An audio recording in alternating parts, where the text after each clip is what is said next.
अब हम श्रवण करेंगे हमारे डॉक्टर पंकज भाई रावल से भिक्षु गीत।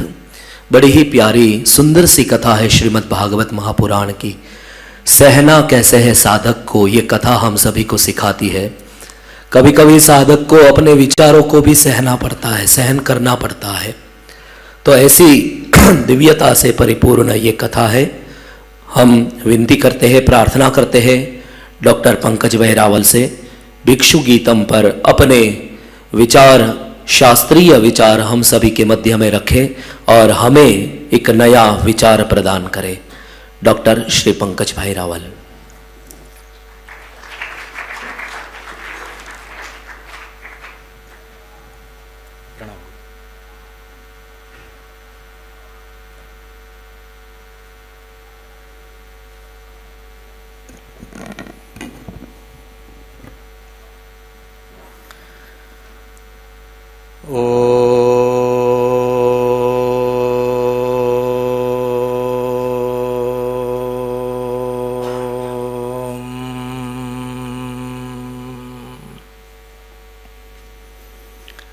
योऽन्तः प्रविश्य मम वाचमिमां प्रसुप्तां सञ्जीवयत्यखिलशक्तिधरस्वधाम्ना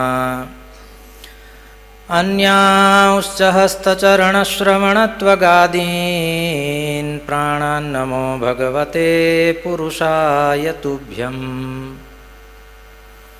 अनन्याश्चिन्तयन्तो मां ये जनाः पर्युपासते तेषां नित्याभियुक्तानां योगक्षेमं वहाम्यहम्।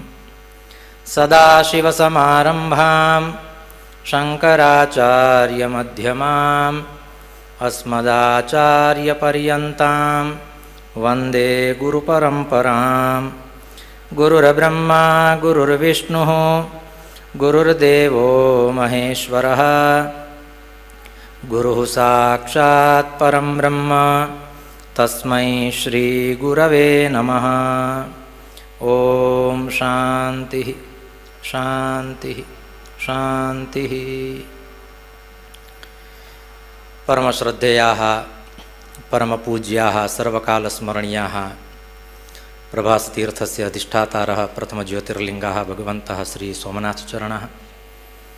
श्रीहरिमन्दिरे विराजमानाः विविधाः देवताः भगवन्तः पुराणपुरुषोत्तमाः अस्माकं सद्गुरवः पूज्याः गुरवः तथा च पूज्याः भ्रातृचरणाः अत्र समुपस्थिताः सर्वेपि सज्जनाः स्वजनाः। भगवतः पुराणपुरुषोत्तमस्य कृपाप्रसादेन विभोः अनुकंपया अद्य पुनरेकवारमत्र आगन्तुम् अवसरः सम्प्राप्तः। एवं च श्रीमद्भागवत महापुराणस्य कस्यचिदेकस्य विषयस्य रसास्वादं कृत्वा किञ्चित् वितरयितुमपि अवसरः लब्धः। इदमस्ति मम जीवनस्य परमं सौभाग्यम्। भगवान पुराण पुरुषोत्तम के चरणों में प्रणाम करके श्रीहरिम सहितान देवान पूज्यान भ्रातॄन् गुरुंस्तथा श्रोतॄन् छात्रगणान् नत्वा भिक्षु गीतां प्रगीयते। भगवान पुराण पुरुषोत्तम के चरणों में प्रणाम करके श्रीमद् भागवत महापुराण में एकादश स्कंद में 23वां अध्याय भिक्षु गीत या भिक्षु गीता के नाम से प्रसिद्ध है।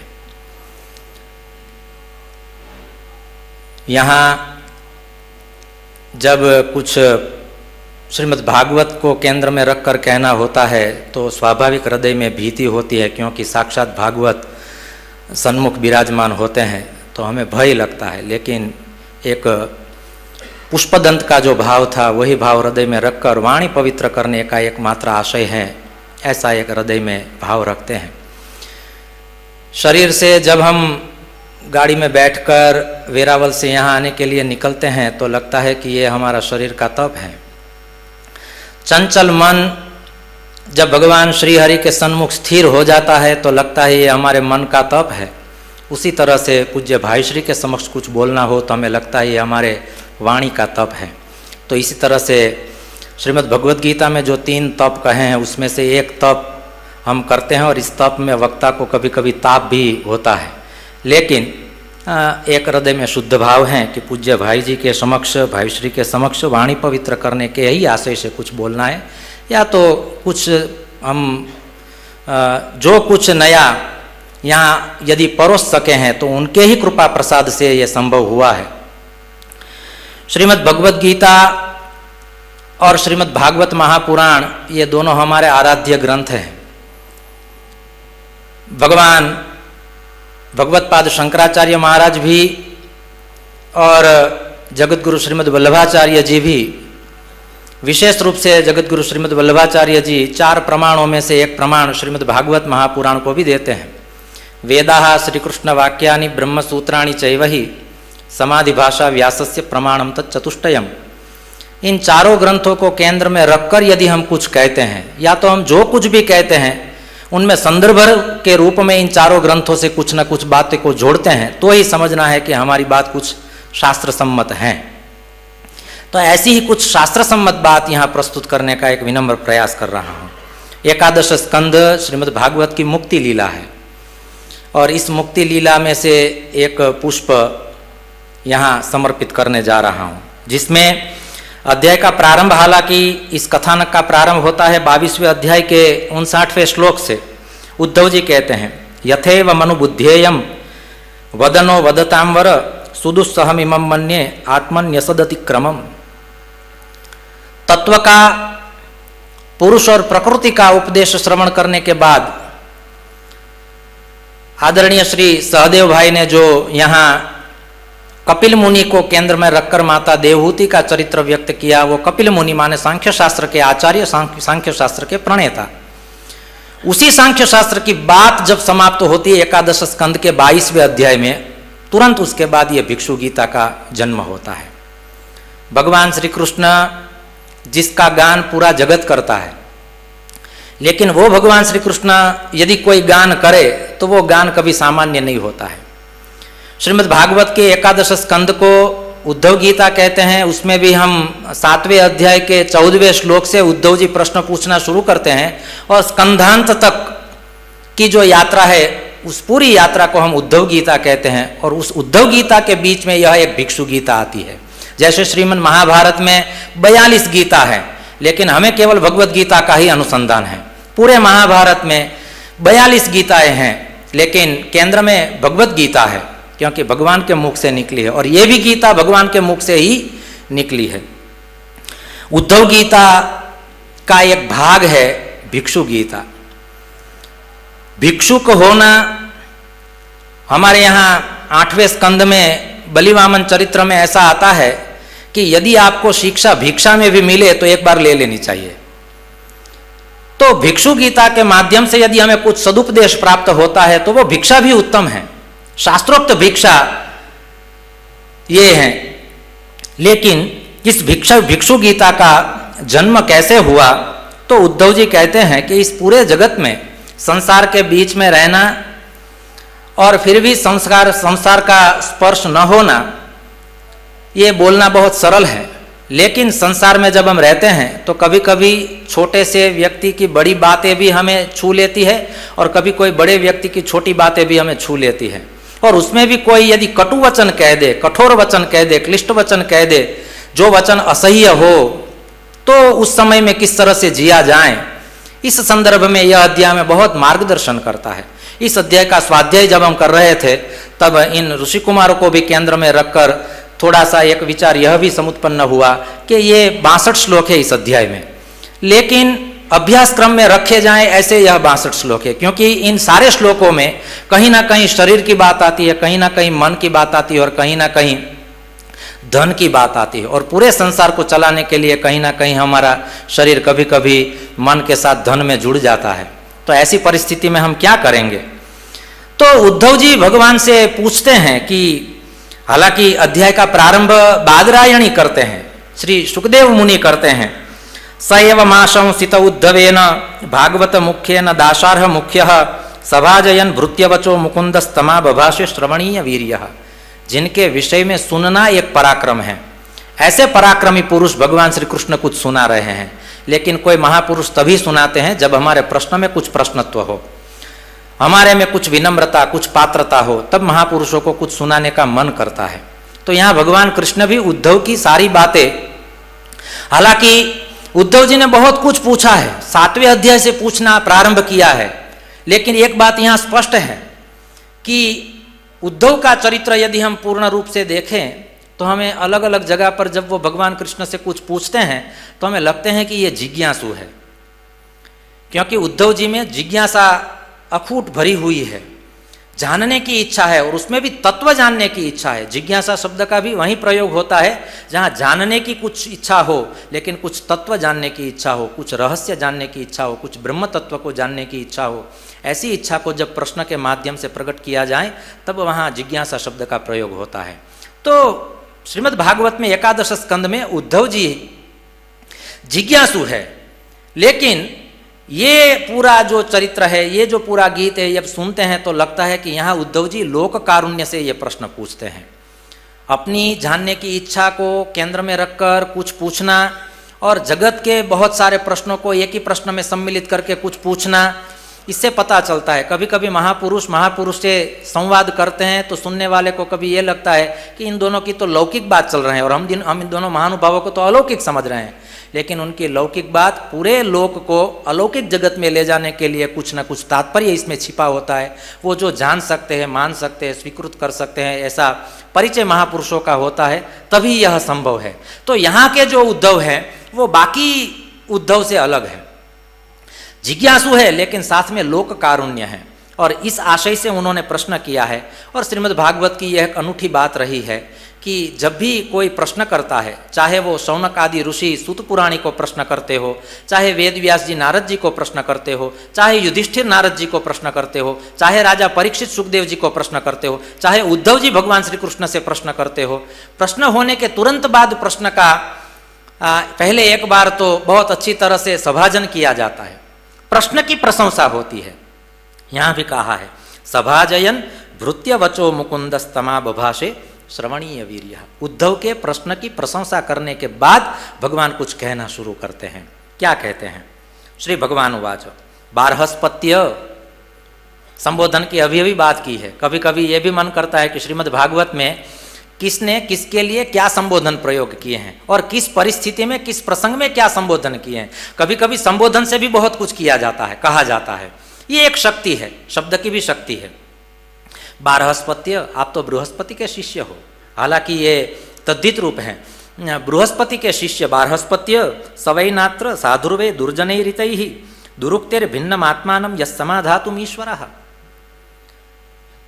क्लिष्ट पुरुष से, कठिन पुरुष से, दुर्जन पुरुष से कुछ कठोर सुन लेना और सुनने के बाद सह लेना, ये छोटी बात नहीं है, बहुत बड़ी बात है।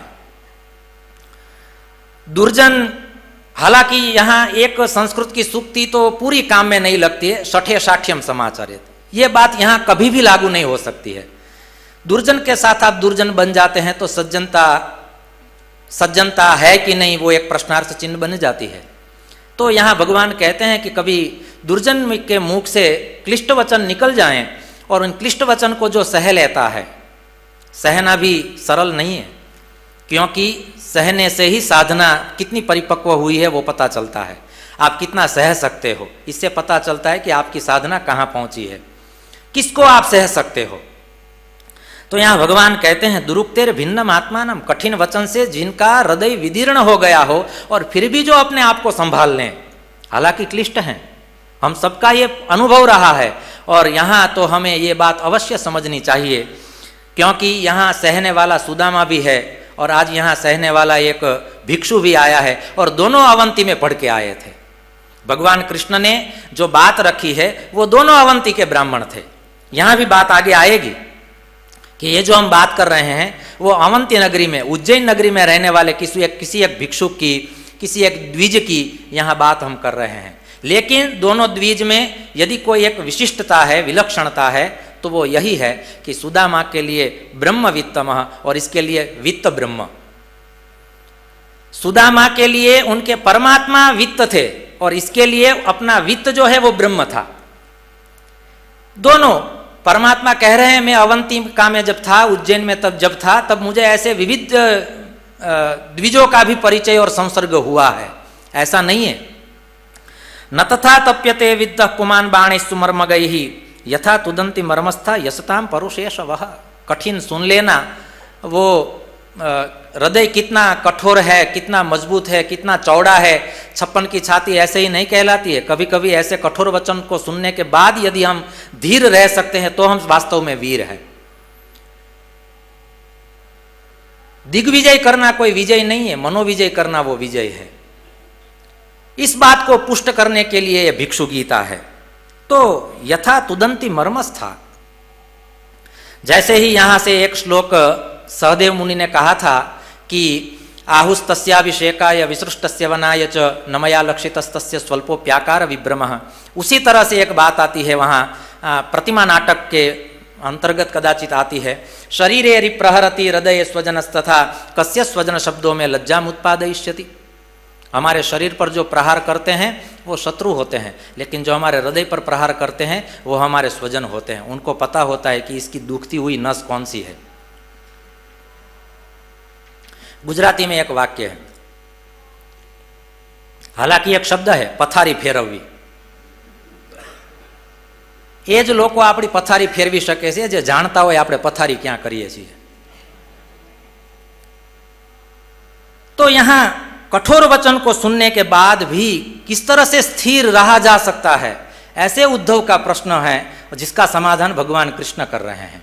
और भगवान कृष्ण अपने पूरे भगवान कृष्ण की जीवन लीला को हम देखेंगे तो इस चीज को उन्होंने बहुत बार सन्मुख पाई है।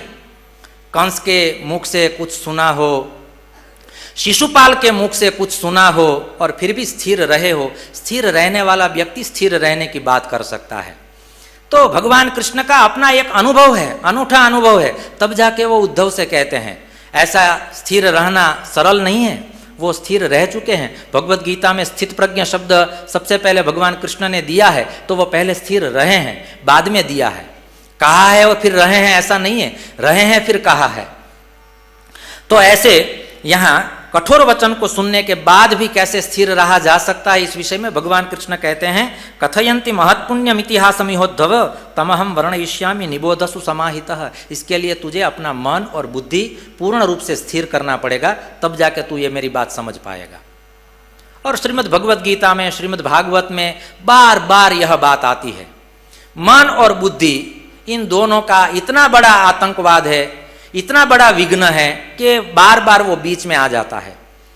और इसके लिए महापुरुष कहते हैं यदि आपके पास समर्पण शब्द हो और यदि आपके पास सेवा शब्द हो तो ही आपको बुद्धि और मन परेशान नहीं कर सकते हैं, नहीं तो इन दोनों की परेशानी कम नहीं है। भगवान ने भगवत गीता में भी 12वें अध्याय के 8वें श्लोक में कहा है मय्येव मन आधत्स्व मयि बुद्धिम निवेशय। और ये बात तो उन्होंने बार बार दोहराई है, क्योंकि वो जानते हैं बार बार मन कहीं चला जाता है, बार बार बुद्धि किसी की तुलना में जुड़ जाती है। तो इससे तुझे यदि दूर रहना हो तो ये दोनों चीज तुझे मुझे दे देनी होगी। जब तू दे देगा तो ही तू कुछ सुन पाएगा, और सुनने के बाद तू कुछ स्थिर कर पाएगा। तो भगवान कहते हैं इस विषय में महापुरुषों के मुख से मैंने कुछ सुना है, वो मैं तुझे कुछ सुना रहा हूं। अब मैं इसका उपबृंहण ढूंढ रहा था कि यहाँ भगवान ऐसा कह रहे हैं कि मैंने महापुरुषों से सुना है। कथयन्ति महत्पुण्यम इतिहासमिहोद्धव। हे उद्धव, कथयन्ति महत्पुण्यम नाम महापुरुषाः, महापुरुषाः कथयन्ति। तर्हि प्रश्नः भवति कुत्र महापुरुषाः कथयन्ति एवं च तत्र गत्वा भगवान् श्रीकृष्णः शृणोति इति प्रश्नः भवति। किन्तु कुत्रचित् वा तत्र अवंतिकायामेव गुरुमुखात् भगवता श्रीकृष्णेन इदं वृत्तं श्रुतं स्यात्। भगवान श्री कृष्ण ने 64 दिन के लिए जो गुरुकुल में अभ्यास के दिन बिताए थे, उन्हीं दिनों में ऐसा भी कुछ उनके गुरु के मुख से सुना होगा, तब जाके आज वो कुछ ऐसा कह रहे हैं। ऐसा भी हम यहाँ अर्थ ले सकते हैं। तमहम वर्णयिष्यामि, मैं उसका वर्णन करने जा रहा हूँ। निबोध सुसमाहितः, ये सुसमाहित शब्द बहुत अनूठा है, मजेदार है। इसका अर्थ होता है मन और बुद्धि दोनों का स्थिर हो जाना, एक ही समय पर एक ही जगह पर रहना। ऐसी जब स्थिति लानी होती है तब यह कहा जाता है सुसमाहितः। केनचित् भिक्षुणा गीतम परिभूतेन दुर्जनैः स्मरता धृतियुक्तेन विपाकम निज कर्मणा। मेरे कुछ प्राक्त जन्म का यह कुछ कर्म फल है, ताकि मुझे यह सब कुछ भुगतना पड़ रहा है, ऐसा सोच के भगवान श्री कृष्ण केनचित् भिक्षुणा, कोई भिक्षुक ने यह गाया था जो मैं तुझे सुना रहा हूं। तो यहां कहते हैं स्मरता धृतियुक्तेन, और फिर भी वो अत्यंत धीरता से, गंभीरता से, वीरता से जो गा रहा है, गाना भी अलग अलग तरह से होता है। कभी कभी केवल कंठ से गाया जाता है, कभी केवल जिह्वा से गाया जाता है, और कभी कभी ही हृदय से गाया जाता है। तो केनचित भिक्षुणा धृतियुक्तेन भिक्षुणा गीतम, ऐसा जब कहा तो इसका अर्थ ये होता है कि स्थित प्रज्ञ पुरुष ने किसी अवस्था को प्राप्त करने के बाद गाया है, इसलिए इस गीत का महत्व है। नहीं तो गीत तो बहुत सारे होते हैं, लेकिन कोई कोई गीत हमारे हृदय को छू जाता है, छू लेता है। अवंतिषु द्विजः कश्चित, अवंतिका में, उज्जैनी में, महाकाल की भूमि में ही ऐसी कोई एक महाकथा हो सकती है जहाँ वो एक कामी था, लुब्ध था, अति क्रोधी था। अवंतिषु द्विजः कश्चित आसीद आढ्यतम श्रिया, वित्त की दृष्टि से धनवान द्विज की, ब्राह्मण की कही बात आती हो तो वो इतिहास बन ही जाती है, क्योंकि उसके लिए तो ब्रह्मवित्त ही वित्त है। वो संसार को चलाने वाला व्यवहार का वित्त यदि कहीं बढ़ गया है तो वो भी एक इतिहास है। और इसीलिए यहाँ भगवान कह रहे हैं, मैं अवंती में ऐसे किसी एक धनाढ्य विप्र की बात तुझे कर रहा हूँ। हालांकि विप्र शब्द नहीं है, मैंने इस अध्याय का जितना भी सूक्ष्मता से अध्ययन करने का प्रयास किया है, यहाँ भगवान ने जितने भी ब्राह्मण के लिए शब्द प्रयोग किए हैं, ज़्यादातर द्विज शब्द का प्रयोग किया गया है, ब्रह्मबंधु शब्द का प्रयोग किया गया है, आढ्यतम ऐसा शब्द प्रयोग किया गया है। कहीं ब्राह्मण नहीं है, ब्रह्मवित्तम नहीं है, श्रोत्रिय नहीं है, विप्र नहीं है, ऐसे शब्द नहीं प्रयोग किए गए हैं। तो वो धनलोलुपता में, या तो व्यवहार को चलाने वाला जो धन है उसी धन में जिसका चित्त है, वित्त में ही जिसका चित्त है, ऐसे किसी द्विज की यहाँ बात की है। और हमारे यहाँ द्विज की जब बात आती है तो यह बात स्पष्ट है कि जिन लोगों को उपवीत संस्कार करने का अधिकार मिला है उन सबको हम द्विज कहते हैं, केवल विप्र को नहीं कहते हैं। तो यहाँ कहते हैं कि दुःशीलस्य कदर्यस्य द्रुह्यन्ते पुत्र बांधवा दारा दुहितरो भृत्या विषन्ना नाचरण प्रियम। वो इतना धनाढ्य था लेकिन धन से अपने परिवार का भी कुछ भला नहीं कर पाया। इस संदर्भ में कहते हैं, हालांकि वो धनवान है लेकिन उस धन से परिवार को भी तुष्टि नहीं है। चाहे पैसे कितने भी हो, लेकिन परिवार यदि प्रसन्न नहीं है तो इस पैसे का क्या काम। इस संदर्भ में कह रहे हैं कि वो परिवार वाले भी बहुत दुखी थे। और यहाँ एक शब्द दिया है कदर्य, आत्मानम धर्मकृत्यंच पुत्रदारांश्च पीड़यन। जो व्यक्ति धन के लोभ के कारण अपने आप को, धर्म कार्यों को, पुत्र को, पत्नी को देवता तिथि भृत्यांश्च सकदर्य इति स्मृतः, लोभ के कारण जो दूसरों को पीड़ा देता है, और उसमें भी प्रारंभ अपने आप से होता है। मेरे पास पैसे हो लेकिन यदि मैं अपने लिए वो खर्च न करूं, चाहे कितनी भी ठंडी पड़ रही हो, लेकिन मैं कोई एक पूर्ण वस्त्र लाके अपने शरीर की रक्षा न करूं, तो वो धन मेरे किस काम का। आत्मानम धर्मकृत्यम च, यदि धन से यदि धर्म कार्य नहीं हो रहा है तो वो कदर्य शब्द है। कदर्य शब्द संस्कृत भाषा का विलक्षण शब्द है। लोभ से किसी को हानि पहुंचाना, लोभ से किसी को ठेस पहुंचाना, और उसमें परिवार को विशेष रूप से, ये कदर्य था। अवंती नगरी का यह विप्र द्विज कदर्य था। क्यों? अपने परिवार को लोभ के कारण पीड़ा दे रहा था। इस कारण से तस्येवं यक्षवित्तस्य च्युतस्यो भयलोकतः धर्म काम विहीनस्य चुक्रुदुः पंचभागिनः। यहाँ पंचभागिनः शब्द बहुत महत्वपूर्ण है। हमारे पास जो धन है उस धन की 5 गति। इस अध्याय को हम यह भी कह सकते हैं कि श्रीमद् भागवत की यह एक अर्थनीति को भी स्पष्ट करता है। केवल श्रीमद् भागवत में से अर्थनीति निकाला जाए कि श्रीमद् भागवत की दृष्टि से अर्थव्यवस्था कैसी हो। हालांकि 8वें स्कंद में स्पष्ट हो जाता है, धर्माय यशसेर्थाय कामाय स्वजनाय च पंचधा विभजन वित्तम इहामुत्र च मोदते। तो उसी तरह से यहाँ पंचभागिना, हमारे पास जो धन है उस धन के 5 भाग करने होते हैं। 5 उनके अधिकारी हैं। हमें देव कार्य भी करना होता है, ऋषि कार्य भी करना होता है, पितृ कार्य भी करना होता है, स्वजन और आप्तजन का भी कार्य करना और अतिथि सत्कार भी करना होता है। इसके लिए हमारे यहाँ पंचयज्ञ व्यवस्था दी गई है। और पंचयज्ञ में से एक भी यज्ञ यदि नहीं कर रहा है इस धन से, तो यह धन किस काम का। नीति शतक में राजर्षि भर्तृहरि कहते हैं, दानम भोगो नाशस्तिस्रो गतयो भवन्ति वित्तस्य यो न ददाति न भुंक्ते तस्य तृतीया गतिर्भवति। वहाँ तो धन की 3 गति बताई है, यहाँ श्रीमद् भागवत में 5 गति बताई है। भागवत की अर्थनीति अद्भुत है। इस संदर्भ में कहते हैं कि यदि आपके पास धन है लेकिन धन से कुछ धर्म कार्य नहीं हो रहा है तो समझ लेना चाहिए वो धन नहीं है, पीड़ा देने वाला कोई एक तत्व हमारे पास इकट्ठा हो रहा है। और इस जगत में बहुत सारे ऐसे भी दरिद्र हैं जिनके पास धन के सिवा कुछ नहीं है, ऐसे भी दरिद्र हैं जिनके पास धन के सिवा कुछ नहीं है। ये उनमें से एक था। ऐसे दरिद्र की बात कर रहे हैं जिसके पास केवल धन है लेकिन परिवार भी संतुष्ट नहीं है। ऐसी स्थिति में ये कह रहे हैं। इससे आगे कहते हैं ज्ञातयो जगृह किंचित किंचित दस्यव उद्धव दैवतक कालतक किंचित ब्रह्मबंधुर नृपार्थिवात। यहाँ ब्रह्मबंधु शब्द प्रयोग किया गया है। ब्रह्मबंधु शब्द का अर्थ होता है निंदित ब्राह्मण। प्रथम स्कंद में भी आता है ब्रह्मबंधुर न हंतव्यो आतताई वदारहणः। यहाँ भी ब्रह्मबंधु शब्द आया है। ब्रह्मबंधु शब्द का अर्थ होता है निंदित ब्राह्मण। ब्राह्मण के पास जो धन है उस धन से उसे जो कार्य करने होते हैं, यदि वो कार्य नहीं कर रहा है तो वो निंदित है। उसका धन भी निंदित है, उसकी वृत्ति भी निंदित है।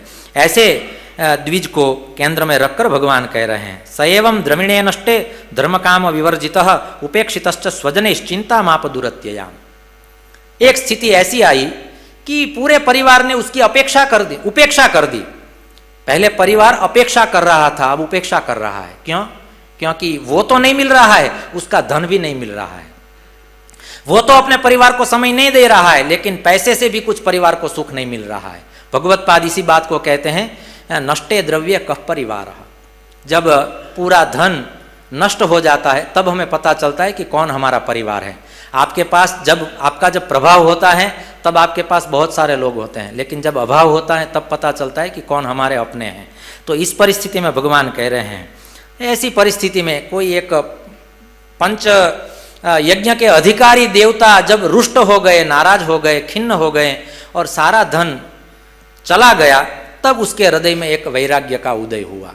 सब कुछ हो तब वैराग्य का जन्म नहीं होता है, अभाव में वैराग्य का जन्म होता है। कभी कभी वैराग्य की बात करते हैं, वैराग्य का जन्म होता है, लेकिन कदाचित वो श्मशान वैराग्य कहलाता है। लेकिन अपने दुख में से, अपनी अनुभूति में से, किसी प्रसंग से, किसी घटना से, किसी परिस्थिति से यदि वैराग्य का जन्म होता है तो वो कदाचित चिरस्थायी होता है। तो ऐसे ही इसके लिए वो वैराग्य चिरस्थायी हो गया। धन ने कुछ न दिया, लेकिन अंततो गत्वा वैराग्य दिया। क्योंकि पता चला, अब क्या पता चला? कहते हैं तस्येवं ध्यायतो दीर्घम नष्टराय तपस्विनः खिद्यतो बाष्पकंठस्य निर्वेदस्तु महान अभूत। सुमहान निर्वेदः अभूत। बड़े वैराग्य का जन्म हुआ। बड़े वैराग्य का जन्म हुआ माने दीर्घ काल तक स्थिर रहने वाले वैराग्य का जन्म हुआ। और ऐसे वैराग्य की आवश्यकता है। हमारे यहाँ कहा गया है पुस्तकांते मैथुनांते श्मशानांते च यागमतिः सा मति सर्वदा चेत्स्यात् कौन मुच्येत बंधनात्। तो वो श्मशान वैराग्य अलग है। वैराग्य की बात निकलती है, श्मशान की बात आती है। मुझे एक छोटी बात स्मरण में आती है। पहले हमारे भारत देश की अतिथि सत्कार की ऐसी विधि थी कि हमारे घर जब कोई अतिथि आता था, जब उन्हें हम छोड़ने के लिए जाते थे बस स्टेशन पर या रेलवे स्टेशन पर, तब भी हमारी आंखें भीग जाती थी। अतिथि आते थे, उनको छोड़ने जाते थे, तब भी हमारी आंखें भीग जाती थी। आज हम श्मशान में किसी को छोड़ने जाते हैं, फिर भी हमारी आंखें भीगती नहीं है। कितनी विलक्षण, कितनी ये निष्ठुर हृदय की बात है। संवेदना कितनी मर चुकी है, ऐसा भी हम कह सकते हैं। तो यहाँ निर्वेदस्तु महान अभूत, किसी बड़े वैराग्य का जन्म हुआ। और ऐसे वैराग्य की यहाँ बात करनी है, क्योंकि श्रीमद् भागवत के जो विषय दिए हैं उनमें से एक विषय ज्ञान भी है, एक विषय भक्ति भी है और एक विषय वैराग्य भी है। श्रीमद् भागवत के जितने भी विषय हैं उनमें से ये तीनों का केंद्र में होना आवश्यक है। तो पूरे भागवत का यदि इस दृष्टि से भी मूल्यांकन करें कि किस कथा से भक्ति का उदय होता है, किस कथा से धर्म का उदय होता है, किस कथा से ज्ञान का उदय होता है, किस कथा से वैराग्य का उदय होता है, किस कथा को किस कैटेगरी में हम रख सकते हैं, तो इसमें से ये कथा जो है वो वैराग्य वाले बक्से में जाएगी, ऐसा हमारा मानना है।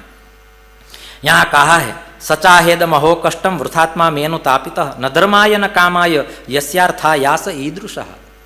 जिस धन से मुझे धर्म कार्य करना था, धर्म कार्य करता तो इस लोक में तो मेरा जो कुछ भी मान अपमान होना हो जाता, लेकिन उस लोक में तो मैं परमात्मा को कुछ मुंह दिखा सकता। मैंने इस लोक में धन से धर्म कार्य तो नहीं किया है, तो अब मैं वहाँ जाके भी मुंह नहीं दिखा पाऊंगा। ऐसी स्थिति में जब उसके हृदय में वैराग्य का उदय होता है तो यहाँ कहा है पुनः एक बार प्रायेणार्थ कदर्याणाम न सुखाय कदाचन। लोभ जो है ना वो कितना हानिकारक है वो जीवन के अंत में पता चलता है। मनुष्य की स्थिति ऐसी है, कभी कभी आंख बंद होने की स्थिति आती है, तब उसकी आंखें खुलती है। वो अनुभव से पता चलता है कि मैंने क्या गंवा दिया।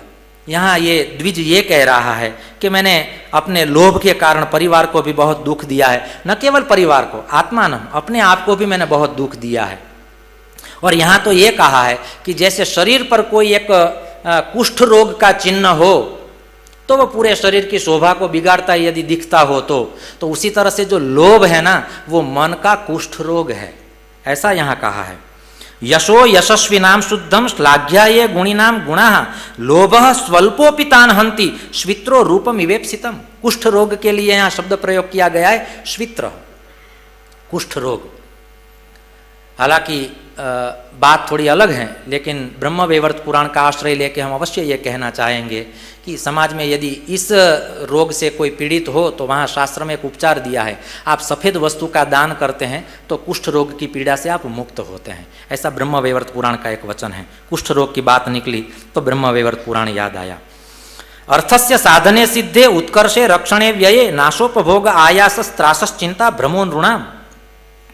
ऐसी परिस्थिति में पैसे कमाने में ही जिसने अपना पूरा जीवन व्यतीत कर दिया था, अब पैसा उसके लिए कोई एक साधन नहीं रहा है, कोई एक संपत्ति नहीं रही है। नारद पुराण कहता है विपदो नैव विपदः संपदो नैव संपदः विपद विस्मरणम विष्णु संपन्न नारायण स्मृति। जिस दिन हमारे मुख से एक बार भी परमात्मा का नाम न निकले, समझ लेना ये हमारे लिए बड़ी विपत्ति है। यदि एक बार भी हमारे मुख से परमात्मा का नाम निकल जाए तो हमें उत्सव मनाना है, और उसमें भी विशेष रूप से कलिकाल में यदि भगवत स्मरण हो जाता है तो वही वास्तव में पौराणिक संपदा है। पौराणिक संपत्ति किसको कहेंगे? जिस दिन आपके मुख से, आपकी जिह्वा से परमात्मा का नाम स्मरण सहज रूप से हो जाएगा, और ये महापुरुषों के संग में रहने से अपने आप हो जाता है।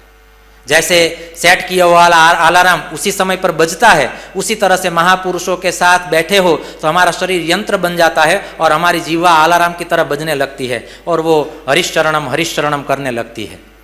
तो ऐसी स्थिति में अब इसको जब वैराग्य का जन्म हो ही गया है तो अब वैराग्योक्ति कैसी होती है? एक हम सुन सकते हैं राजर्षि भर्तृहरि के मुख से, जिन्होंने वैराग्य प्राप्ति की थी और वैराग्य शतक का जन्म हुआ था। उसी वैराग्य शतक को भी हम यहाँ केवल इतने श्लोकों में देख सकते हैं कि इस भिक्षुक ने कैसे वैराग्य को प्राप्त किया है, कैसा वैराग्य है इसका। बाद में पता चला कि मेरे पास जो अर्थ था वो तो अनर्थ करने के लिए था, ये अर्थ नहीं है। शास्त्र में छिपे हुए शब्दों का अर्थ समझना और हमारे कोष में खींचे में जो धन है उस अर्थ का अनर्थ न हो ये देखना, ये दोनों बहुत महत्वपूर्ण है। हमसे किसी शब्द का भी अनर्थ न हो जाए, शास्त्र को केंद्र में रख के कह रहे हैं तो शब्द का जो उचित अर्थ हो रहा है वही हमें करना है। उचितस्य च यो भाव तदुचित्यम प्रचक्षते, ऐसे हमें क्षेमेंद्राचार्य कह रहे हैं साहित्य शास्त्र में। उचित अर्थ करने हैं, मनगढ़ंत अर्थ नहीं करने होते हैं, और हमारे पॉकेट में जो अर्थ पड़ा है उस अर्थ का अनर्थ न हो जाए। आप किस क्षेत्र से पैसे अर्जित करते हैं, धनोपार्जन कर रहे हैं, वो तो महत्वपूर्ण है ही है, लेकिन आप किस मार्ग के अपना धन व्यय कर रहे हैं उससे भी पता चलता है कि आपका धन कैसा है। विवाहे तीर्थ यात्रायाम यज्ञदानादि कर्मणि वापि कूपतड़ागेषु धनम गच्छति धर्मिणाम। किस तरह से पैसे कमाते हो वो तो महत्वपूर्ण है ही। यदि रात को सुख से नींद आ जाती है तो समझ लेना है कि हम नीतिपूर्ण मार्ग से धनोपार्जन कर रहे हैं, लेकिन किस क्षेत्र में हमारा धन जा रहा है उससे भी पता चलता है कि हमारा धन कैसा है। तो ये सारे क्षेत्र दिए हुए हैं, इन क्षेत्रों में यदि धन व्यय हो रहा है तो वास्तव में हमारा उत्तम धन है। इस परिस्थिति में कहते हैं यहाँ अर्थ के 15 अनर्थ बताए हैं। आपके पास पैसे हो तो इस पैसे से, इस अर्थ से 15 जगह पर अनर्थ हो सकता है। श्लोक ऐसा है, विद्यार्थियों के लिए विशेष रूप से है कि ये 11वें स्कंद के 23वें अध्याय का जो 18वां श्लोक है उसमें प्रायः सभी पद प्रथमा विभक्ति एक वचन के हैं, केवल एक ही शब्द ऐसा है जो प्रथमा बहुवचन में है, व्यसनानी। तो 15 दोष दिए हैं अर्थ के। यहाँ कहा है स्तेयम हिंसा नृतम दंभः काम क्रोध स्मयो मदः भेदो वैरम विश्वास संस्पर्धा व्यसनानि च। आपके पास जब पैसा आता है तो वो बहुत कुछ लेके आता है, और कभी कभी तो ये भी होता है पैसे किस तरह से कहाँ से आते हैं वो भी पता नहीं चलता है। हमारे यहाँ एक श्लोक है कि जब पैसा आता है तब किस तरह से आता है और जाता है तब किस तरह से जाता है। तो इसके लिए कहा है कि वो जो एक गजभुक्त कपित्थवत ऐसा एक श्लोक है कि जब हम पैसा कमाते हैं तो एक फल है, उस फल का जो रसास्वाद है वो केवल गजभुक्त होता है।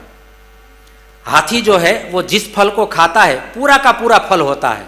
आगच्छति यदा लक्ष्मी नारिकेल फलांबुवत, नारिकेल में जैसे जल आता है उसी तरह से हमारे पास लक्ष्मी आती है, पता नहीं चलता है। नारिकेल में जल कौन पूरने जाता है हमें पता नहीं है, किस तरह से धन आता है हमें पता नहीं है, लेकिन विमुंचति यदा लक्ष्मी गजभुक्त कपित्थवत।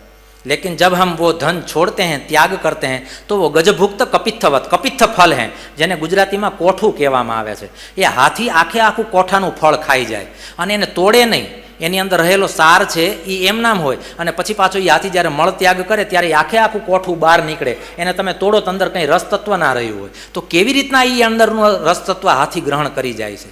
આગચ્છતિ યદા લક્ષ્મી નારિકેલ ફલાંબુવત વિમુંચતિ यदा लक्ष्मी गजभुक्त कपित्थवत। जब धन आता है हमें पता नहीं है कि अर्थ कितने अनर्थ को लेके आया है, सावधान रहना पड़ता है। जब धन आए इसका अर्थ ये होता है कि लॉटरी लगे तब भी सावधान हो जाना है, नहीं तो अनर्थ हो सकता है। किसी महात्मा ने दो पुरुष को कहा कि मैं आप दोनों को 5-5 करोड़ रुपए देता हूं और प्रातः काल में देता हूं, शाम तक आपको इसका व्यय कर देना है। संसारी व्यक्ति था, उसमें से एक तुरंत चला गया बड़े से मॉल में, गाड़ी ले ली, बंगला बुकिंग करवा दिया, मोबाइल अच्छे से ले लिया, थोड़ा इन्वेस्टमेंट कर दिया, प्लॉट ले लिए, सब कर दिया। पूरा दिन निकल गया, फिर भी शाम को आया तो वो महापुरुष से कहते हैं कि 4 करोड़ खर्च हो गए हैं, अभी 1 करोड़ बाकी बचे हैं। और दूसरे को जो दिया था 5 करोड़ का पूरा दान और कहा था शाम तक आपको व्यय करके आना है, वो तुरंत आधे घंटे में आ गया और कह दिया 5 करोड़ हो गए खर्च। हाँ हो गए। कैसे, कहाँ खर्च कर दिए? थोड़ा अनाथ आश्रम में दिया, थोड़ा वृद्धाश्रम में दिया, किसी विद्यालय में दिया, मंदिर के पाठोत्सव में दिया और इस तरह से बांट दिया। और मैं आपके शरण में आके पुनः बैठ गया ताकि आपके क्षण का मुझे लाभ मिले। तो ये धन व्यय किस मार्ग से आप कर रहे हैं इसका पता चलता है कि आपका व्यक्तित्व कैसा है। ये अर्थनीति है, ये वैराग्य मूलक सूत्र है। यहाँ कहते हैं भिद्यन्ते भ्रातरोदारा पितर सुहृदस्तथा एका स्निग्धा काकिणीना सद्य सर्वे रय कृता। इस श्लोक में काकिणी एक शब्द है, एक एक पाई के लिए झगड़ा करना, इसके लिए काकिणी शब्द प्रयोग किया गया है। एक पाई के लिए भी किसी से युद्ध कर ले, जैसे वो दुर्योधन कहता है ना सुच्यग्रम नैव दास्यामि विना युद्धेन केशव, वो काकिणी है। एक पाई के लिए भी हिसाब मांगना और जब तक हिसाब न मिले अपना मुंह मत दिखाना, तो इससे पता चलता है कि कितना बड़ा लोभी है। एक पाई के लिए इतना बड़ा कलह कर रहा है, तो इसके लिए यहाँ शब्द दिया गया है काकिणी। तो इस तरह से जब वैराग्य प्राप्त करने के बाद, धन व्यय हो जाने के बाद, देवताओं के असंतुष्ट होने के बाद, पूरा धन चला जाने के बाद जब इसे वैराग्य का लाभ हुआ है तब उसको ज्ञात होता है स्वर्गापवर्गयोर्द्वारम प्राप्य लोकमिमं पुमान द्रविणे कोनु सज्जेत मर्त्यो नर्थस्य धामनि। परमात्मा ने ये जो शरीर दिया है ये स्वर्ग और अपवर्ग का द्वार है। यहाँ से यदि आप चाहो तो स्वर्ग में भी जा सकते हो, यहाँ से आप चाहो तो मोक्ष के द्वार तक भी जा सकते हो। और ऐसे द्वार का मैंने लोभ नाम के एक ऐसे ताले से अपना पूरा दरवाजा बंद कर दिया जो कभी खुला ही नहीं। एक लोभ ऐसा है जो स्वर्ग और अपवर्ग माने मोक्ष देने वाला ये जो द्वार है, ये द्वार नहीं खोलने देता है, और वो लोभ है। हालांकि ऐसे बहुत सारे दोष हैं, लेकिन इस अध्याय की प्रसंग उचितता को देखें तो यहाँ केवल लोभ शब्द ऐसा है कि जिस लोभ के कारण स्वर्ग और अपवर्ग का द्वार नहीं खुल रहा है। तो इस संदर्भ में इसको अब ज्ञान होने लगा है। देवर्षि पितृभूतानि, मैंने देवताओं को, ऋषियों को, पितृओं को, ज्ञातियों को, ज्ञातिन बंधुश्च भागिनः, 2 शब्द यहाँ दिए हैं, ज्ञातयः और एवं च बांधवाः। 2 शब्द ऐसे हैं। ज्ञाति उसे कहते हैं जिसके साथ हमारा रक्त का संबंध हो, और बंधु बांधव ऐसे उसे कहते हैं जहाँ हमारे उनके साथ भाव के संबंध हो। गुजराती में कहવું હોય तो ક્યાંક આપણા લોહીના સંબંધ હોય અને ક્યાંક આપણા લાગણીના સંબંધ હોય, એના માટે શાસ્ત્રએ બંને શબ્દનો પ્રયોગ કરેલો છે। मैंने दोनों चीज गंवा दी है। कस्मात् संक्लिश्यते विद्वान व्यर्थ यार्थे हया सकृत कस्यचिन माययानूनम लोकोयम सुविमोहितः। किसी की माया है ये। पुनः एक बार मैं दुर्योधन को याद कर रहा हूँ। महाभारत में चाहे दुर्योधन कितना भी क्यों ना बोला हो, लेकिन एक श्लोक उसके मुख से सुनने के बाद कभी कभी हमें लगता है कि हम दुर्योधन को क्षमा कर दें। जानामि धर्मम न च मे प्रवृत्ति ही, जानाम्य धर्मम न च मे निवृत्ति ही। लेकिन उत्तर पद महत्वपूर्ण है। केनापि देवेन हृदि स्थितेन यथा नियुक्तोस्मि तथा करोमि। कोई देव मेरे हृदय में बैठा है, वो मुझसे जो करवा रहा है वो मैं कर रहा हूं। इससे पता चलता है कि दुर्योधन की भी परोक्ष रूप से भगवान कृष्ण के लिए कितनी शरणागति थी। ये वो करवा रहा है इसलिए मैं कर रहा हूं। तो किसी माया के कारण में मोहित हुआ था और मुझसे ये सब कुछ हो गया है, मैं करना नहीं चाहता था, मुझसे हो गया है। कस्यचिन मायया नूनम लोको यमसु विमोहिता। पूरा लोक कहीं ना कहीं मोहग्रस्त हो गया है, ऐसा कहते हैं। ऐसे धन से क्या लाभ कि आप धर्म कार्य न कर सको। नूनम में भगवान स्तुष्ट सर्वदेव मयो हरि येन नीतो दशामेताम निर्वेदश्चात्मनः प्लवः। यहाँ निर्वेद शब्द का पुनः एक बार प्रयोग किया गया है। वैराग्य के लिए निर्वेद शब्द है। भगवान ने मुझ पर कठोर कृपा की है। क्या कठोर कृपा की है? भगवान कहते हैं यस्यानुग्रहम् इच्छामि तस्य वित्तम हराम्यहम्। मैं जिस पर कृपा करता हूं ना, सबसे पहले उसका सारा धन ले लेता हूं। विविध देवताओं की कृपा से हमें आधी भौतिक सुख मिलता है, लेकिन विविध देवताओं की कृपा से मिला हुआ सब सुख किसी एक की कृपा से यदि पूरा और पूर्ण रूप से छीन लिया जाए तो समझ लेना वो भगवान नारायण की कृपा है। मैं एक बार स्मरण करना चाहूंगा 10वें स्कंद के 88वें अध्याय के 8वें श्लोक का, जहां कहा गया है, पुनः भगवान ने यही कहा है, यस्याहम अनुगृह्णामि हरिष्ये तद्धनम शनैः ततो धनम त्यजन्त्यस्य स्वजना दुख दुखितम। मैं जिस पर कृपा करना चाहता हूं पहले धीरे धीरे उसका पूरा धन ले लेता हूं। जब धन आ जाता है ना तो फिर उसका मन भी आ जाता है, और जब मन आ जाता है तो फिर उसका तन तो अपने आप आएगा मेरे पास।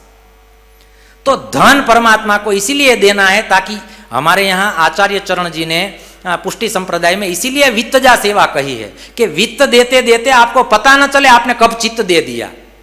और हमारे यहाँ गुरु शिष्य परंपरा का एक श्लोक है, गुरवः बहवः सन्ति शिष्य वित्तापहारकाः गुरवः विरला सन्ति शिष्य चित्तापहारकाः। शिष्य के चित्त को कब ले लेते हैं, ऐसे गुरु बहुत भाग्य से मिलते हैं।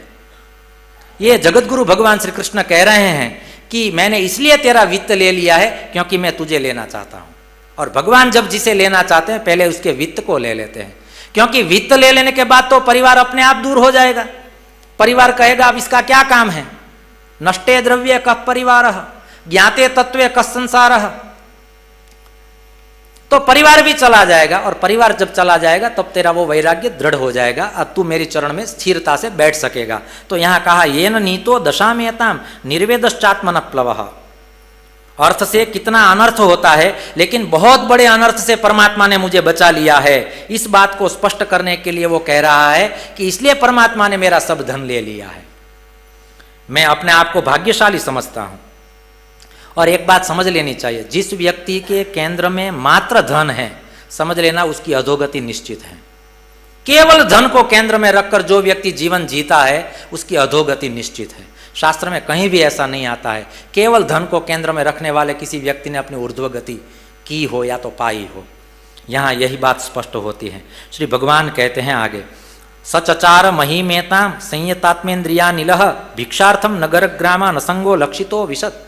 जब पूरा धन उसका चला गया तब उसने भिक्षा वृत्ति स्वीकृत कर ली।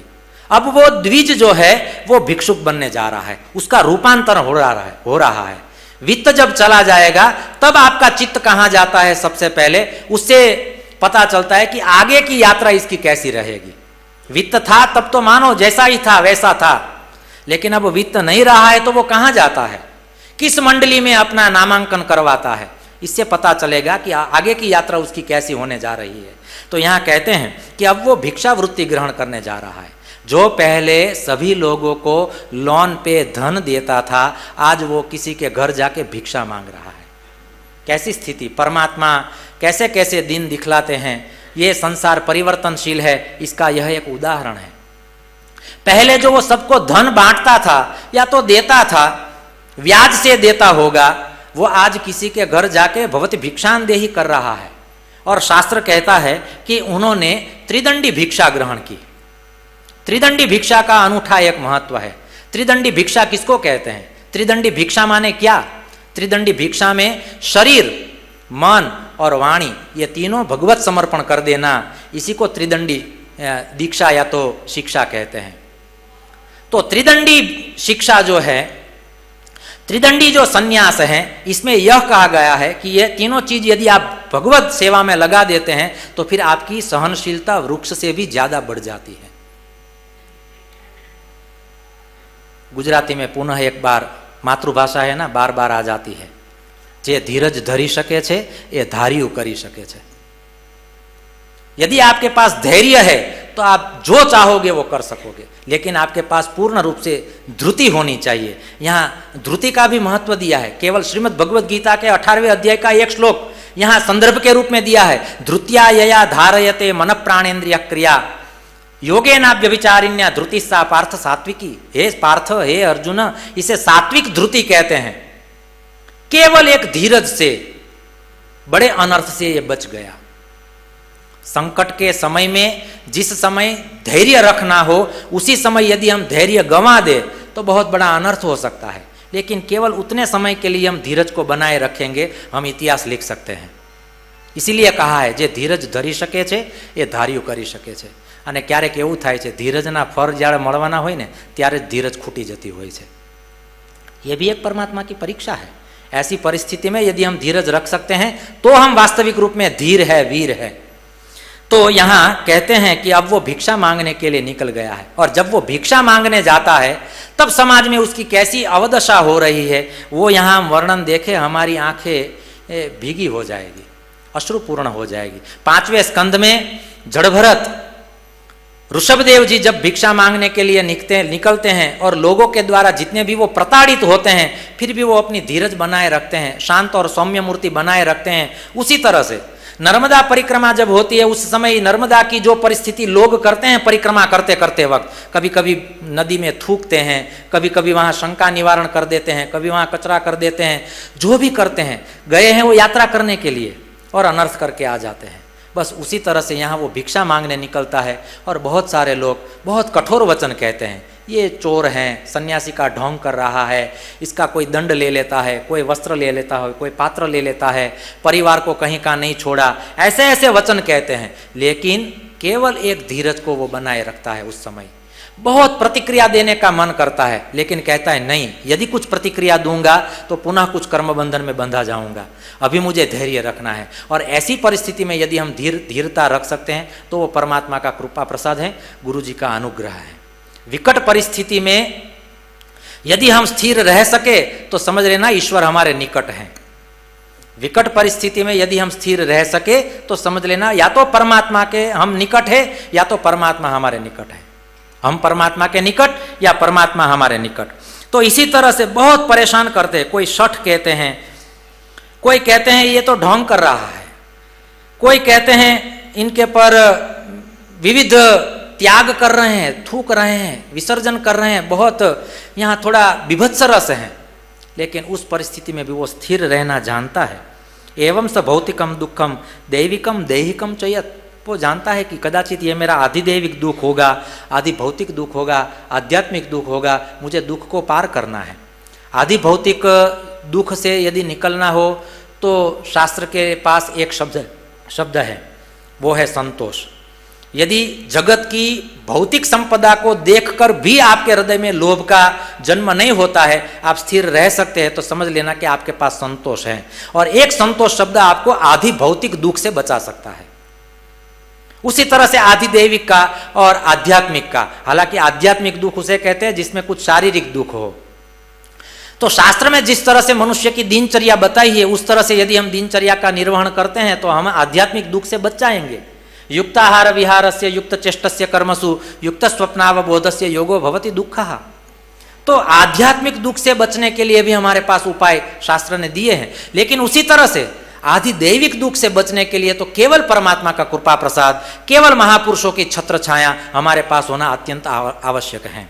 तो इस परिस्थिति में ये कहते हैं, धृति को धारण करता हुआ ये अपने आप एक गीत गा रहा है।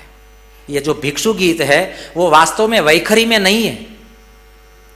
नाटक जो होता है संस्कृत का, उस नाटक में एक वाक्य आता है, जो नायक कभी कभी अपने आप से बात करता है तो स्वगतम ऐसा लिखा होता है इसमें।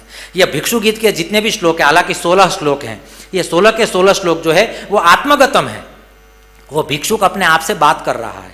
भगवान कृष्ण उद्धव को सुना रहे हैं, लेकिन वो भी कदाचित परावाणी में सुनाते होंगे। तो इस तरह से ये जो पूरे 16 श्लोक हैं, कहते हैं कि दुख भरी परिस्थिति में वैराग्य का जन्म हुआ हो तो वो वैराग्य 16 कलाओं से खिला हुआ होना चाहिए। वैराग्य भी कला से युक्त होना चाहिए, अभाव भी प्रभाव में डाल दे ऐसा होना चाहिए। ऐसा ये वैराग्य का गीत है। प्रसिद्ध श्लोक है द्विज उवाच। देखो यहाँ फिर से द्विज शब्द, यहाँ कहीं श्रोत्रिय शब्द, विप्र शब्द, वेदज्ञ शब्द, ऐसा कहीं शब्द नहीं आया है विप्र के लिए, द्विज शब्द ही आया है। क्यों? कहीं ना कहीं उसमें वो व्यापार करने की वृत्ति है। कभी कभी भक्त मंदिर जाके भगवान से भी व्यापार कर लेता है कि मैं इतना दान देता हूँ, आप इतना संभाल लेना। तो हमें पता चलता है कि ये दर्शन करने गया था या डीलिंग करने के लिए गया था, पता नहीं रहता है। कभी कभी हम उसे भक्ति का नाम दे देते हैं, हालांकि भक्ति का मोहरा होता है। तो यहाँ कहते हैं नायम जनों में सुख दुख हेतु न देवतात्मा ग्रह कर्म कालः मनः परम कारणमामनन्ति संसार चक्रम परिवर्तयेद्यत्। जैसे भगवत्पाद शंकराचार्य महाराज जी का निर्वाण षटकम है, उसी तरह से संसारी पुरुष यदि संसार में दुखी होता है तो इन 6 चीजों पर ही ब्लेम करता है। इन 6 चीजों को ध्यान में रख के ही कहता है। कभी ही कहीं पर कोई व्यक्ति अपने आप को जुड़ेगा बीच में कि यहाँ मैं दोषी हूँ, नहीं तो हालांकि वो दूसरे पर ही अपना दोष डालता है, इसके कारण ही मैं दुखी हुआ हूँ। तो किसके किसके पर वो दोष डालता है? यहाँ कहा है नायम जनों में, पहले तो लोग पर, इसके कारण मैं दुखी हुआ हूं, ब्लेम करेगा दूसरे के पर। सुख दुख हेतु न देवतात्मा, व्यतिरेक पद्धति से पूरा ये गीत गाया गया है। इसमें यह भी कारणभूत तत्व नहीं है, यह भी कारणभूत तत्व नहीं है। इस तरह से सबका व्यतिरेक करते करते अंत में मन पे जाकर स्थिर हो जाते हैं। ये भिक्षु जो होते हैं वो केवल अपने मन को दोष देते हैं। महापुरुष कभी दूसरे को दोष नहीं देते हैं, उनका स्वभाव होता है, वो उतने निर्मल होते हैं। तो इन्हीं 6 चीज़ों का विश्लेषण आगे के श्लोकों में भिक्षु गीता के नाम से विस्तार से कहा गया है। लेकिन वो आत्मगतम है। भिक्षु कहता है कोई लोग मुझे पीड़ा नहीं दे रहा है, देवताओं के द्वारा भी मुझे पीड़ा नहीं मिल सकती है, क्योंकि अलग अलग इंद्रियों के अलग अलग देवता है। केवल मन को केंद्र में रखकर, इसे हम अर्थनीति तो कह सकते हैं इस अध्याय को, लेकिन इस अध्याय को हम साइकोलॉजी भी कह सकते हैं, मनोविज्ञान भी कह सकते हैं, क्योंकि मन को केंद्र में रखकर बहुत कुछ कहा गया है। भगवत्पाद शंकराचार्य महाराज भी वही कहते हैं, वहीं से बात शुरू करते हैं। मनोबुद्धि अहंकार चित्ता निनाहम, वहां भी वो व्यतिरेक पद्धति से कह रहे हैं, यहां भी भगवान व्यतिरेक पद्धति से कह रहे हैं। कभी कभी व्यतिरेक पद्धति से कुछ कहा जाता है, कभी अन्वय पद्धति से कुछ कहा जाता है। तो यहाँ 16 श्लोक में ये गीत गाया गया है, और इस गीत का तात्पर्य केवल इतना ही है कि मनः परम कारणमा मनन्ति। किसी भी चीज का, अपने दुख का यदि कोई सबसे बड़ा कारण है तो वो मनुष्य का अपना खुद का मन है, वो मन भी दूसरे का नहीं। और इसीलिए हमें यजुर्वेद की शरण में जाना है, शिव संकल्प सूक्त का पाठ करना है और तन्मे मनः शिव संकल्पमस्तु ऐसा कहना है, क्योंकि मन का विषय है संशय करना। मनोबुद्धिर अहंकारश्चित्तम कारणमांतरम संशयो निश्चयो गर्वः स्मरणम विषयामि। 4 अंतःकरण हैं, 4 अंतःकरण के 4 विषय हैं। 4 अंतःकरण में सबसे पहला अंतःकरण मन है, और मन का विषय है संशय करना। द्वितीय अंतःकरण बुद्धि है, बुद्धि का कार्य है निर्णय करना। चित्त का कार्य है स्मरण करना, और अहंकार का कार्य है गर्व करना। 4 अंतःकरण के 4 विषय दिए गए हैं। तो इसी विषय को केंद्र में रखकर भगवान दंड दे रहे हैं, लेकिन दंड देते वक्त पहले सब कुछ वो छीन लेते हैं। उस समय उसका मन कैसा है इससे पता चलता है। हम दंड देने के लिए तैयार होते हैं, लेकिन परमात्मा से आधिदैविक आपत्ति से विपत्ति से कभी हमें दंड मिले तो उस दंड भरी परिस्थिति में हम कैसे रहते हैं उसे पता चलता है। ये पूरा शांत हो गया है और मौन हो गया है। 2 इसके विशेषण दिए हैं इस अध्याय में। जब इसको वैराग्य का लाभ हुआ, वैराग्य की प्राप्ति हुई, 2 शब्द के बीच में ही अपना पूरा आगे वाला जीवन व्यतीत करने के लिए तत्पर हो चुका है। एक शब्द है शांत और दूसरा है मौन। आप शांत हो जाओ, आप मौन हो जाओ। विकट परिस्थिति में यदि आप शांत रह सकते हैं, यदि आप मौन रह सकते हैं, तो ही आप उस जंग को जीत सकते हैं। मनोगुणान्वय सृजते बलीयस्ततश्च कर्माणि विलक्षणानि शुक्लानि कृष्णान्यथ लोहितानि तेभ्यस्य वर्णा श्रुतयो भवन्ति। 3 तरह के कर्म हैं, सत्व, रज और तम। इन कर्म की यहाँ बात की है, लेकिन एक बात स्पष्ट कर दी है यहाँ समझने जैसी, वो है दानम स्वधर्मो नियमो यमश्च श्रुतम च कर्माणि च सद्व्रतानि सर्वे मनो निग्रह लक्षणांता। ये हम सब कुछ कर रहे हैं, संसार में ये सब कुछ हो रहा है। दान करने वाले दान करते हैं, स्वधर्म का पालन करने वाले स्वधर्म का पालन कर रहे हैं, नियम का परिपालन कर रहे हैं, यम नियम आसन प्राणायाम प्रत्याहार धारणा ध्यान ये भी कर रहे हैं करने वाले, ज्ञान प्राप्त कर रहे हैं, सत्कर्म कर रहे हैं, सद्व्रत कर रहे हैं। लेकिन ये करने के बाद भी यदि मनोनिग्रह नहीं हो रहा है तो आपका समाज के साथ विग्रह होता ही रहेगा। जब तक मनोनिग्रह नहीं है तब समाज के साथ आपका विग्रह है ही। विग्रह शब्द का एक अर्थ युद्ध भी होता है। तब तक समाज के साथ आपका द्वंद्व युद्ध चलता रहेगा जब तक मनोनिग्रह नहीं है। और इसी मनोनिग्रह को केंद्र में रखकर कहते हैं परोहि योगो मनस समाधि। सबसे बड़ा भागवत का इस अध्याय से अनुरूप कुछ उपदेश वचन है तो वो यह है कि यदि सबसे बड़ा कोई योग है तो वो योग केवल इतना ही है, अपना स्वयं का मनोनिग्रह करना, अपने मन को वश में रखना। पुनः एक बार गुजराती का वाक्य, जे मनનું ધાર્યું કરે છે તે મામૂલી, મન જેનું ધાર્યું કરે છે તે મુનિ।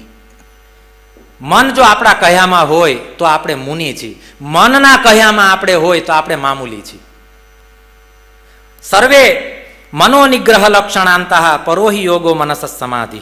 लेकिन जिसने अपने मन पर विजय प्राप्त कर लिया है, जब भी वो कहे मन बैठ जा यहाँ, तुझे यहाँ से हिलना नहीं है, और मन वहाँ उसकी आज्ञा के बिना हिल भी न सके, वहीं बैठा रहे, समझ लेना है कि उसका मन अब उसके निग्रह में है। समाहितम यस्य मनः प्रशांतम दानादि विक्रम वदतस्य कृत्यम। मन यदि एक बार अंकुश में आ जाता है फिर दान करना, यम नियम व्रत परिपालन करना वो आवश्यक नहीं रहता है। लेकिन हमें तो अभी करना है, संसार में है, हमें सब करना है, इसलिए हमें दान देना है, ताकि एक बार दिया हुआ दान कदाचित हमारा मनोनिग्रह न कर सके तो आगे जाके तो वो हमें सहाय करेगा ही करेगा। क्योंकि कहा गया है पूर्वम दत्ता तु या नारी पूर्वम दत्तम तु यद धनम पूर्वम दत्ता तु या विद्या अग्रे धावती धावती। ये तीनों चीज हमारे आगे आगे चलती है। यदि कन्यादान दिया हो, यदि किसी सत्पात्र को विद्या दी हो, और यदि किसी सत्पात्र को दान दिया हो, तो आप जब भी चलते हैं आपकी आगे कुछ रक्षा करने वाला तत्व भी चलता है। रक्षन्ति पुण्यानि पुरा कृतानि। इसी बात को सुभाषितकार अलग अलग शब्द में कहते हैं। भीष्मो हि देव सहसा सहीयान युज्यान वशेतम सहीदेव देव। इस समाज में यदि पूजने योग्य कोई व्यक्ति है तो वो वही व्यक्ति है जिसका मन उसके अंडर में है। मन जिसका कहा करता हो उसकी पूजा अवश्य करनी चाहिए, वही देव देव हैं, ऐसा यहाँ कहा है। आत्मा भी कारण नहीं है। यदि दुख आता है, संकट आता है, विपत्ति आती है तो आत्मा भी कारण नहीं है, देवता भी कारण नहीं है, कर्म भी कारण नहीं है, ग्रह भी कारण नहीं है। हम ग्रह दशा तो हमें यहाँ लगता है क्यों पूरा ज्योतिष शास्त्र आधे श्लोक में उड़ा दिया भगवान वेद व्यास ने। जिस वेद व्यास जी ने वेद पर ही विस्तार किया हो, उन्हीं वेद का एक अंग ज्योतिष हो, जो ज्योतिष अंग नेत्र कहा जाता हो, वही वेद व्यास अपने ही आंखों से अपनी आंख थोड़ी ना फोड़ेंगे। लेकिन यहाँ कहते हैं ग्रहा निमित्तम सुख दुख योश्चेत किमात्मनो जस्य जनस्य ते वै ग्रहेर्ग्रहस्यैव वदन्ति पीड़ां क्रुध्येत कस्मै पुरुषस्ततोन्यः। शारीरिक पीड़ा जब बढ़ गई हो तब आप अवश्य अपनी ग्रह दशा दिखलाएं। और उसमें भी ज्योतिष शास्त्र कहता है आप अपनी कुंडली में 8वें भाव और 12वें भाव में कौन सी ग्रह दशा है, कौन से ग्रह है, किस ग्रहों की दृष्टि से युक्त है, वो अवश्य देखना चाहिए। शारीरिक पीड़ा जब बढ़ जाती है तब आपको ग्रहों की शरण में भी जाना पड़ता है। यहाँ ज्योतिष शास्त्र का निषेध नहीं किया है। ग्रहो क्यारे નથી નડતા અને એમાંય તે જે જ્યોતિષ શાસ્ત્રમાં ગ્રહોની વાત કરી છે આ ગ્રહો ક્યારેય નથી નડતા, આ ગ્રહો નડે છે, આગ્રહ નડે છે, આ ગ્રહો નથી નડતા। तो ग्रहों का भी ज्योतिष विद्या का भी समर्थन करते हुए कह देते हैं शारीरिक पीड़ा यदि बढ़ चुकी हो तो आपको अवश्य ज्योतिष शास्त्र का आश्रय लेना चाहिए। लेकिन यहाँ तो ये मेरी मनोपीड़ा है और मनोपीड़ा में ग्रह दशा काम नहीं करती है। वो तो आपने निमंत्रण दिया है उस ग्रह दशा को, उस अवस्था को, उस पीड़ा को, तब जाके वो पीड़ा आई है। यदि आप चाहो मैं प्रसन्न रहना चाहता हूँ तो आपको कोई अप्रसन्न नहीं कर सकता है। शास्त्र कहता है आपको प्रतिदिन सुबह से शाम तक उस तरह से जीवन व्यतीत करना है, या तो वो दिन तो वैसे ही व्यतीत करना है ताकि ऊपर जाके यदि परमात्मा पूछे कि तुझे खुश रहने के लिए मैंने तुझे मौका दिया था, तूने क्यों वो मौका गंवा दिया, ऐसा प्रश्न का उत्तर देना ना पड़े। तू खुश रह सकता था, क्यों नहीं रहा, जवाब दे। तब हमारे पास जवाब होना चाहिए। तू पाठोत्सव में जा सकता था, क्यों नहीं गया। तू शास्त्र श्रवण कर सकता था, क्यों नहीं किया, उत्तर दे। तब हमारे पास कोई उत्तर नहीं होगा तो समझ लेना वहां कोई ग्रह भी आके हमें नहीं बचाएंगे, क्योंकि वो हमारे साध्य था। थोड़ा हमें शरीर से कष्ट लेना था, और वो भी कष्ट, शरीर का कष्ट तो यात्रा कहलाता है। शरीर को कष्ट न हो और आप कहीं से जाके आते हो तो वो पिकनिक कहलाती है। लेकिन कहीं आप गए और आपको शरीर को कुछ पीड़ा हुई। हम बद्री केदार गए थे, लेकिन क्या ठंड थी, क्या परिस्थिति थी, कितनी हमने वहां असह्य परिस्थिति सही है, आपको कैसे बताएं। यात्रा में पीड़ा होनी ही चाहिए तो ही वो यात्रा कहलाती है, नहीं तो वो पिकनिक कहलाती है। कष्ट तो होना चाहिए, और शास्त्र तो कहता है जिसके पास कष्ट है समझ लो उसके पास कष्ट निवारक भी है। कष्ट भंजन देव ऐसे ही नहीं आते हैं, कष्ट आते हैं तो भंजन करने के लिए आना पड़ता है ना। तो पहले वो कष्ट भेजते हैं, फिर भंजन करने वाले को भेजते हैं। यही बात यहां की गई है। कालस्तु हेतु सुख दुख योश्चेत, काल भी इसका कारण नहीं है, क्योंकि भगवत गीता में भगवान ने कहा है कालः कलयताम अहम्, वो काल भी मैं ही हूं। तो ऐसी हर एक चीजों को केंद्र में रखकर यहां एक एक चीज से व्यतिरेक करते हुए केवल अपने मन को वो केंद्र में रखकर कहते हैं कि यही कारण है इसका, मैं ही मेरे दुख का कारण हूं। बस इतना ही समझ लेना है। ये जो हम परस्पर ब्लेम करते हैं या तो करते हो, तो ये शास्त्र, ये अध्याय हमें कहता है तू स्थिर हो जा अपनी जगह पर, और तुझे स्थिर होने के लिए धीर के पास जाना पड़ेगा, तभी जाके तू वीर होगा। शास्त्र पढ़ने से हमें वीर बनना है। सम्रांगण तो अब तो कुरुक्षेत्र रहा नहीं है, हम कहाँ जाके अपना कौतुक दिखाएंगे। तो संकट भरी स्थिति में हम यदि स्थिर रह पाते हैं तो समझ लेना है शास्त्र हम में स्थिर हो चुके हैं। तो परमात्मा के चरणों में ऐसे ही किसी शब्दों के साथ अंत में केवल इतना ही कहेंगे कि उपदेशामृत करके एक ग्रंथ है, उपदेशामृत करके उसका एक श्लोक है, वाचो वेगम मनसः क्रोध वेगम जिह्वा वेगम उदरोपस्थ वेगम एतान वेगान यो विषहेत धीरः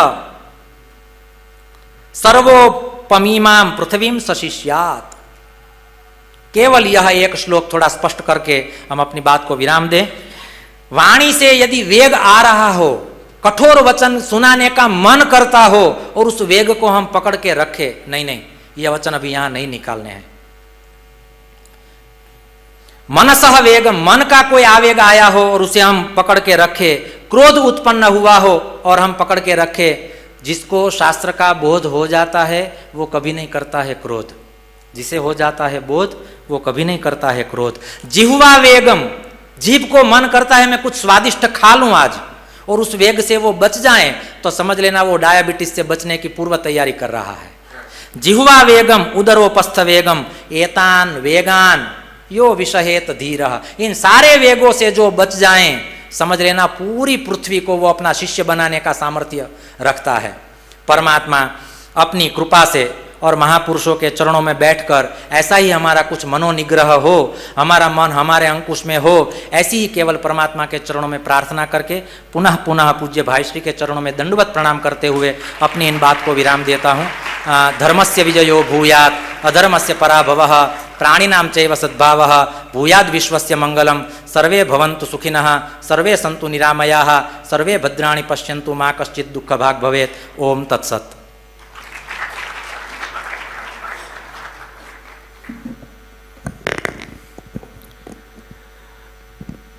हम सभी ने भिक्षु गीतम पर बहुत ही प्यारा सुंदर सा प्रवचन श्रवण किया। हमारे सोमनाथ संस्कृत यूनिवर्सिटी से पधारे हुए डॉक्टर श्री पंकज भाई रावल के श्रीमुख से